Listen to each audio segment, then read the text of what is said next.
Hello po mga kapraps, pupuntahan natin ngayon ng isang property na for sale dito sa bayan ng Liliw, Laguna. So magmumula po tayo dito sa sementadong Barangay Road. Tapos dito po mayroon tayong konting rough road na dadaanan. Pero ito'y Barangay Road na rin mga kapraps. Pwede na po dito ipasok ang inyong sasakyan. So ang pupuntahan natin ngayon ay isang farm lot. Okay. Samahan niyo po ako. Ang property ay mayroon ng sariling right of way na 4 meters ang lapad. Kaya wala na tayong problema sa dadaanan mga kapraps.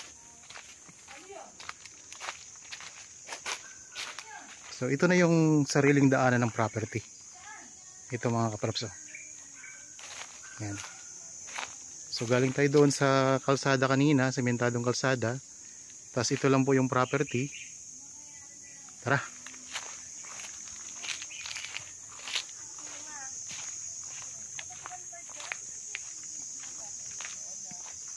Yan, malapad po to. Ito ay 4 meters ang lapad. Yan, ito na po yung boundary ng property.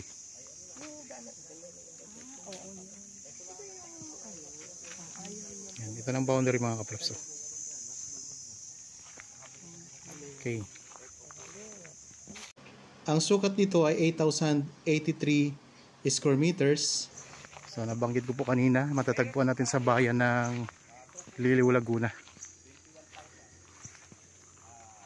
Ang gandang property mga kapraps. So meron din itong bakod sa gilid. Tapos ang mga tanim niya, napakaraming mga lansones. So ang bilang ng lansones dito ay nasa 100 mahigit mga kapraps. Kung mapapansin niyo po, meron na siyang mga number. Yung bawat puno ng lansones kagaya nito, number 16. So bakit po may number? So tinanong namin bakit may nakalagay na mga bilang na nakasulat sa puno, kasi ito pala ay pinapakyaw mga kapraps ang mga puno dito. Kaya kung sakaling mabili nyo ito, ay siguradong may income na kayo. Dami ding mga puno ng mga niyog. Oh. So income generating property mga kapraps. Dito tayo ngayon sa gitna ng property. Ikot ko lang ang camera para makita nyo.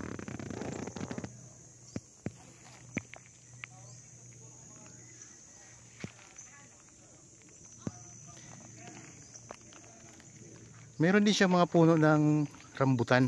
Kagaya yung dalawang yan, mga rambutan yan mga kapraps. Yan, marami din siyang puno ng rambutan. At meron ding mga puno ng mangga. So napakalapit lang po nito sa main road mga kapraps, sa National Highway. Siguro nasa ano lang mga kapraps mga 5 to 6 minutes drive, travel time ang layo nito sa National Highway.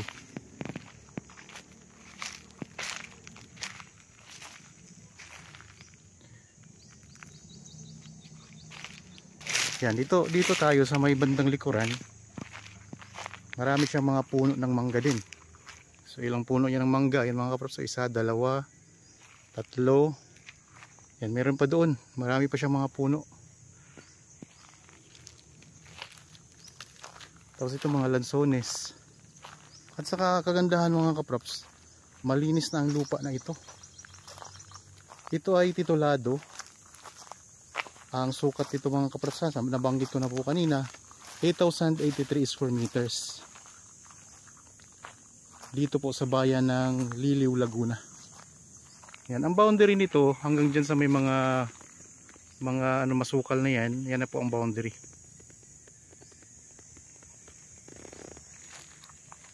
So nakita nyo naman kanina, mayroon na pong bakod doon sa bandang gilid.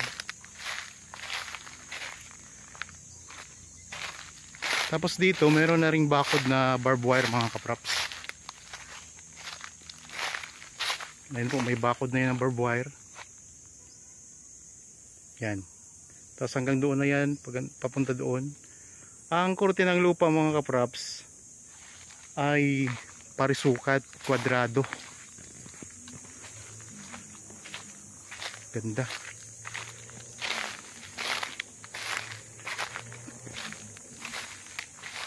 Kung sakaling interested kayo sa property, pwede kayong magpa-schedule sa amin ng actual viewing. Meron tayong mga contact details, mayroon tayong cellphone number, Facebook Messenger, mayroon tayong Viber, WhatsApp. So pwede nyo kaming kontakin dyan mga kapraps, para kung sakaling gusto nyong pantahan itong property at gusto nyo makikita ng personal, ay i-assess po namin kayo. Yan, ito yung pinaka dulo sa bandang likuran ng property. Dito tayo ngayon mga kaprops nakapwesto. Dito mga kaprops, mayroon ng source ng tubig, mayroon na ring source ng kuryente. So magpapalinya na lamang kayo.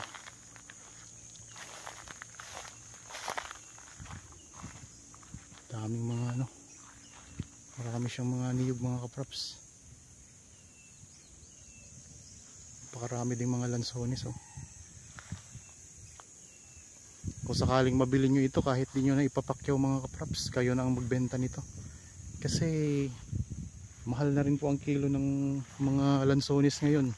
Kita nyo naman po pag pumunta tayo ng palengke, ang mamahal na po ng kilo ng lansones. Kaya kung sakaling kayong makabili ditong lupa, so meron na kayong aanihin ng mga lansones mga kaprops. Tapos may mga rambutan pa, at ang daming mga puno ng niyog.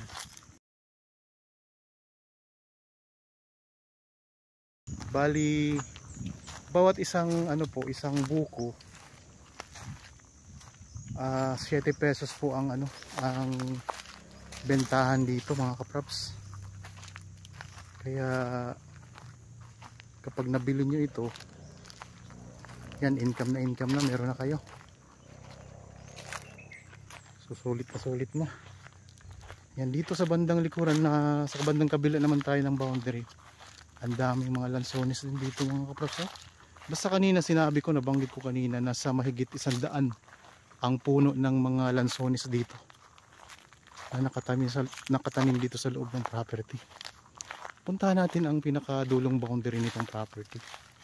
So meron na pala siyang bakod palibot na mga kaprops, kaya wala na kayong problema sa pagpapabakod. Ayan so ito yung bakod. May mga tanim din to ng mga puno ng saging.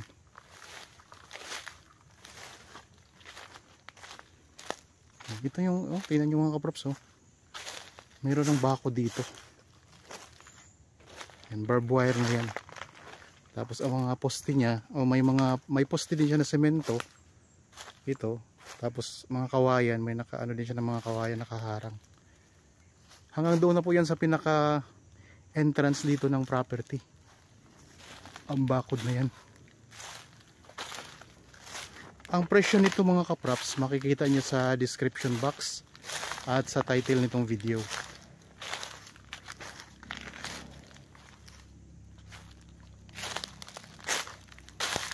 Ang daming saging dito sa may gilid. At ang nito, ang mga lansones, tingnan nyo po, mga bata pa yan mga kaprops. Kaya masipag yung mamunga. Tapos itong mga rambutan, ang rambutan sa lansones mga kaprops, halos sabay lang po yan ng pamumunga. Yan may mga rambutan. Yan, meron pa kayong puno ng papaya dito. Yan, at saka ang lupa mga kaprops, patag. Kaya ayos na ayos ito. Ang distansya nito sa town proper ng Liliw ay nasa 10 to 12 minutes travel time mga kaprops. Tapos dito sa gilid meron ding tanim na kamyas. Ayan, pwede kayong kumuha dito ng ilahok nyo sa ginataan na tulingan. Ito puno ng kamyas. So tabing kalsada lang to.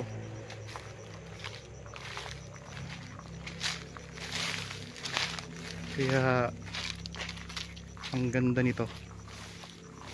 Yeah, naghahanap kayo ng property dito sa Liliw, ito mga kapraps, tapos puntahan natin itong bandang gilid. Meron siyang mga tanim din na saging at saka ang lalaki ng bunga na.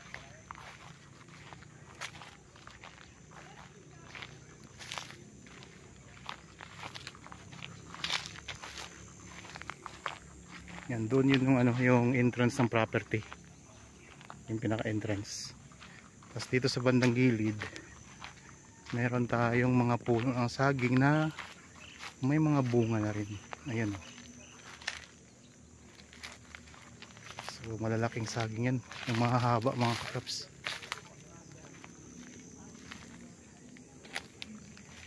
Mga bunga na.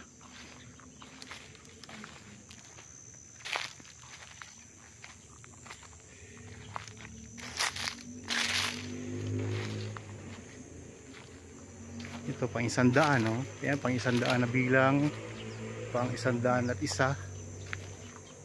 So daming lansones. Ulitin ko lang mga kapraps ha, ang property na ito ay may sukat na 8,083 square meters.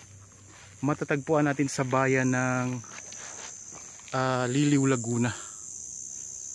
Mahigit 100 puno ng lansones ang meron dito. At napakarami din itong mga puno ng niyog. May mga puno din pala ito ng avocado. May mga rambutan. Tapos merong mga puno ng saging. May kalamansi. At iba pang mga prutas. Patag na patag ang lupa. Meron ng linya o access ng kuryente at saka tubig. Tapos may right of way na napakalapit lang po sa kalsada, mga lang po, mahigit 10 metro lang sa barangay road. Ay ganun lang ang distansya ng property. At ang lapad nun ay 4 meters.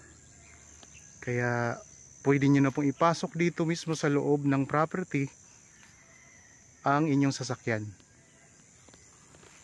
So kung interested, ayan lang po ang mga contact details namin. At ang presyo nito ay makikita nyo sa description box. At nandyan lang din po sa title nitong video. Mayroon na siyang mga bakod. Ayun, sa gilid mga kapraps. Tapos doon sa may bandang likuran ng property, meron ding bakod. So barbed wire po. Kaya kunting gastos na lang po kung sakaling magpagandahin yung bakod nito. Ay kunti na lang. Okay mga kapraps, sana nagustuhan nyo ang property na ino-offer ko sa inyo ngayon. Para po sa mga bago pa lang sa aking channel at napadaan lamang dito sa aking channel, huwag niyo pong kalimutang mag-subscribe at pindutin na rin po ang notification bell para maging updated kayo sa mga bagong property na available. Maraming salamat po, lagi tayong mag-iingat at God bless po sa ating lahat mga kapraps.